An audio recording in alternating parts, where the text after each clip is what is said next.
Hi අද චූටි vlog එකක් කරන් ආවා. අද අපි යන්නේ ඩොමිනෝස් එකට. මේක තමයි ඉතින් මම දැන් යන්නේ. ඇඳගෙන ඉවරලා වටේ කැරක් කැරකි හැඩ බලනවා. දැන් අපි යන්. ඔන්න ඉතින් ආවා හලාවුද ඩොමිනෝස් එකට තමයි ආවේ. අලුතෙන් ඕපන් කරේ.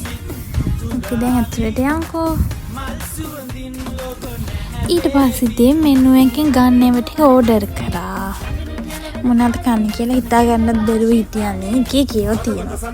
අපි ඊට පස්සේ කොහොම හරි ඕඩර් එකක් දාලා ගිහිල්ලා ඉඳගෙන හිටියා. හලාවත ඩොමිනෝස් එක ඕපන් කරලා පස්සේ එන්න හම්බුනේම නෑනේ. ඔන්න ඉතින් අද ආවා. පොඩි අවුලකට තියෙන ටිකක් වෙලා ඉඳ වුණා ඕඩර් එක එනකම්.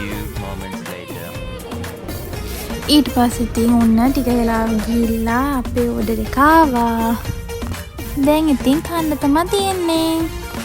ඔන්න ඉතින් අපි කෑවා. දැන් අපි යන්න තමයි හදන්නේ.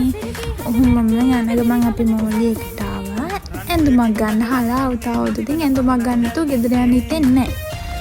ඔන්න ඉතින් ඊට පස්සේ වෙල පාරෙන් ගිහිල්ලා ඒ පැත්ත බලාගෙන අපි දැන් ගෙදර යන්න පිටත් වුණා. අපේ ගෙදර ඩ්‍රයිවර් තමයි මං. හිච් ඩ්‍රයිවර් මං. ආයෙ වීඩියෝ එකකින් හම්බෙමු ගිහින්